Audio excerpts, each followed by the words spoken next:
Are you a restaurant, cafe, and bar owner and currently working in your business, opening, closing, working on the floor? You might be in the kitchen, you might be out serving. If you are, you're not running your business. You've bought yourself a job, and we need to change that. This episode is about what we like to call the value contribution. And what is the value contribution? It is the contribution of the amount of value you're bringing to your business based on the hours that you're working. Today, we need to look at that. But before we look at that, let's chat about how you got to this place in the first place. So the whole idea around owning a restaurant, bar, cafe, or any business really is that the business works for us. The business makes money while we sleep. We find in this industry is that many owners spend more time working in the business than on the business, and they almost become a slave to the business. We want to change that, and that's what we're all about at Foodie Coaches. It's about helping restaurant owners find more time, make more money, and start having fun while doing it. So before we start talking about the real path to becoming a successful restaurant owner,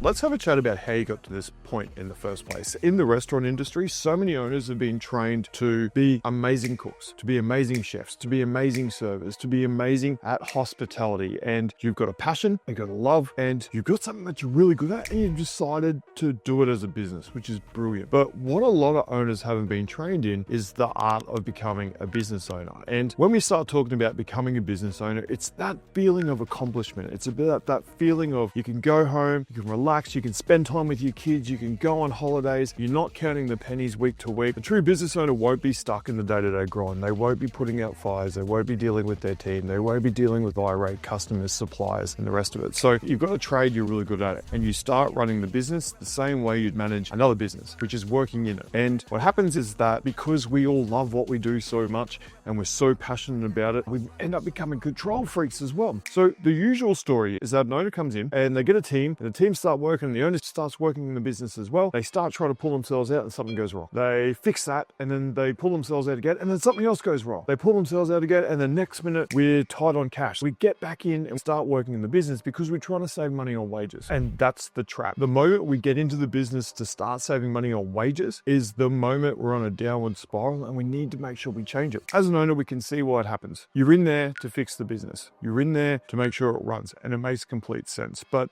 what we want to do is we want to start changing that. When we're in a spot and we're looking to change our situation, most of the time we're looking for a magic bullet. That one thing, if I just had an extra 100 customers a week, my life would be better. The truth is that is a myth. An extra 100 customers a week will make your life worse. If you're currently working inside your business doing 40, 50, 60 hours a week, your life's going to get worse if you throw more customers into it. And the reason why is that you've got a system that's already broken. So we want to fix the system first before we start bringing in new customers. It's the biggest myth inside the restaurant industry is I just need more customers. You don't. You need to fix your business first. So how do we do it? Well, the first thing we need to understand is what our value contribution is. It's not uncommon for restaurant owners to be getting paid less than some of their team are, because unfortunately, everyone else gets paid first and owners get paid last. The first step is understanding what our value contribution is and being aware of it. Understanding what tasks we're doing and what value that's bringing to our organization. The goal here is more money and more time for you. Now, I know that sounds crazy. Tim, I'm already doing all of these hours.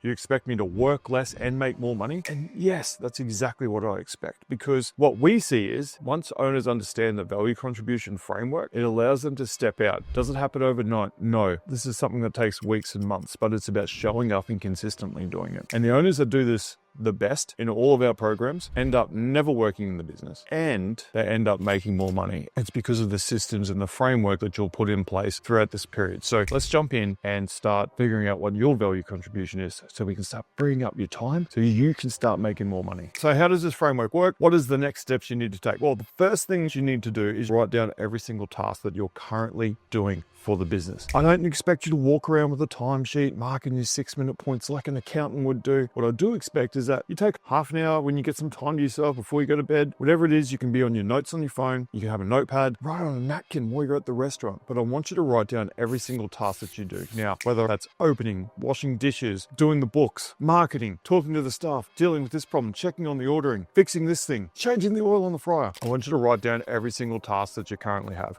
Now, make sure that you have every single task on there. Don't skip over it. That's not important. Just get everything on there. Next bit is the exciting bit, and I'm going to show you. Once you've got your list sorted out, you're going to jump over to this worksheet here, the value contribution worksheet. So when we look at it, there's a bunch of different areas that we're going to start classifying all these things in. When you look at the task, what we got is a leadership ladder. And what the leadership ladder is about how we sort these tasks and the value they bring to the business. A no value task is like gossiping, or you're talking to the guy down the street around, oh, how quiet it is. There's no value in that. A no value task is you sitting on your phone scrolling through reels, hopefully liking more of these videos. A no value task is when you're there, you're not adding any value to your life or any value to your business. Then we got frontline tasks after that. So frontline tasks, pretty clear. We put $25 an hour on it, depending on where you are in the world. I know, sometimes wages are higher than that, wages are less than that. We got $25 an hour on it. You can just replace that with whatever your frontline task number is. But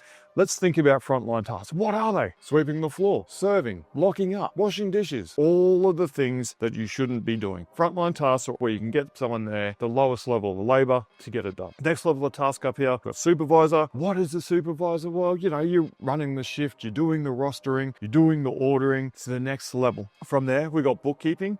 Now, unfortunately, in this industry, bookkeeping is something that falls by the wayside because we're all full of creatives and we hate numbers. The thing is, this is super important. So bookkeeping's the next one up. Then from there, we got marketing, pretty important. New customers, everyone wants them. So working on marketing. And then these final two here, these are the two that I love the most.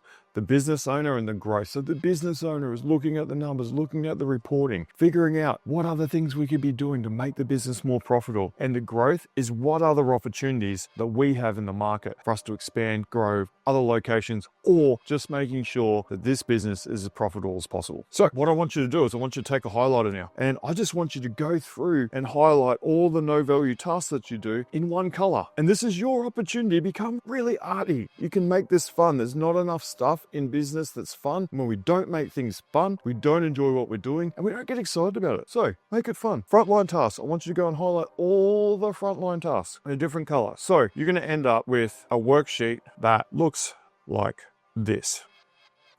It's going to be highlighted in a bunch of different colors, and this is going to help sort it. So right now, you've got step one, your whole list of everything to do. Step two, you're going to highlight this based on no value, frontline task, supervisor roles, bookkeeping, marketing, business owner, and growth. Now, I would imagine that quite a bit of your time will be in this section underneath here. So underneath business owner, you'll be working on marketing, bookkeeping, supervising stuff, frontline tasks, and no value stuff. And I get it. It happens. I work with thousands of venue owners, restaurant owners across the world. And this is something pretty common, and that's okay. So once we've got that, let's do one other thing. I want you to draw a big cross in the middle of the page. Up the top, write love, and down the bottom, write hate. And then on the right-hand side, write should do. On the left-hand side, and we're going to start mapping out these tasks. What we want to make sure is these tasks up here are in our love and to-do section. And we start removing all the stuff that we hate first. Now, the reason why I'm getting you to map this out is because as humans, we usually focus on the stuff that we love to do more than the stuff that we hate to do. So if I can help remove the stuff that you hate doing, you're going to be more excited about replacing those tasks with the higher level tasks that are going to give you a higher value contribution to you and your business. So I'd really love you to map out this task on love, hate. So what do you love doing? What do you hate doing? From there, right, you hate it but should be doing it. You love it but should be doing it. You hate it and you shouldn't be doing it. That might be the late night closes, washing dishes, talking to that one customer who always comes in who thinks that you love them but you really don't, but you just have to keep doing because they keep spending money, whatever they are. And then we've got love and don't do. You might have some stuff that you love doing, but you shouldn't be doing it. Now, that's your passion stuff, right? Your passion stuff is great, but I want you to start limiting it. I want you to start limiting your passion energy and making sure that you're aware of it so it's fueling you up. It's making you feel good. Because there's no point in being in business if you're tired, you're burnt out, you're not making any money, and you're not spending time with your kids. This is the first step into helping you free up to start working on more of this growth and more of these business owner areas of your business to help you grow and succeed faster. Right now, we've got our list. We understand our value contribution and we've sorted that list. We've mapped it out, love versus hate, should do versus shouldn't do. Now, all I want you to do, I just want you to pick one task and go, cool, I'm going to get someone else to do it. This is the mindset shift. You need to write this down. Who rather than what? Who can do this over what I need to do? Stop saying, oh, this is all the things I need to do today. These are all the things I need to get someone else to do today. We want to make sure that we're really clear on handing these tasks out to other people. So I just want you to pick one task, the lowest task on your value contribution, and either stop doing it because it's not serving you. And if you do need to do it, I want you to find someone else in your business to do it. That's your job. Find someone else in your business to go and do that one task. The only way things are going to change is if you turn up consistently and do these little things day by day. And within 6 months, you will have a totally different business. And in 12 months, you'll have a totally different life. We've seen this time and time again, but you need to start doing it. Write down a list, sort them based on the value contribution, map them out, pick the one thing that you hate doing that you shouldn't be doing anyways, hand it off to someone else or delete it. Focus on that for a whole week. And then next week, do the same thing. And in 6 weeks, you've deleted 6 tasks. If those tasks were taking you 30 minutes a day, we've just freed up 3 hours extra a week. Just think about that. 6 tasks. If those 6 tasks are only taking you 30 minutes a week and we hand them off to someone else, we've just freed up 3 hours a week for you to start working more on your business, start spending more time with your family, and start giving back to helping you grow, rather than being down in the weeds. So this is your roadmap to stepping yourself out of working in the grind, releasing you from the prison that's been built around you for anything other than just circumstance. It's what happens in this industry, and it's totally okay. We need to step this out. Next steps, your list, sorting it based on your value contribution, mapping it out, choosing one thing a week and delete it. You will be able to go week 1, 2, 3, 4, 5, 6 on those tasks. You'll know exactly what you're going to do. Write it down, come back to it, make sure you do it. Let me know below about what you want to get rid of. And if you want a copy of that worksheet, click the link below, put in your details, and I'll send it over to you. Talk to you soon.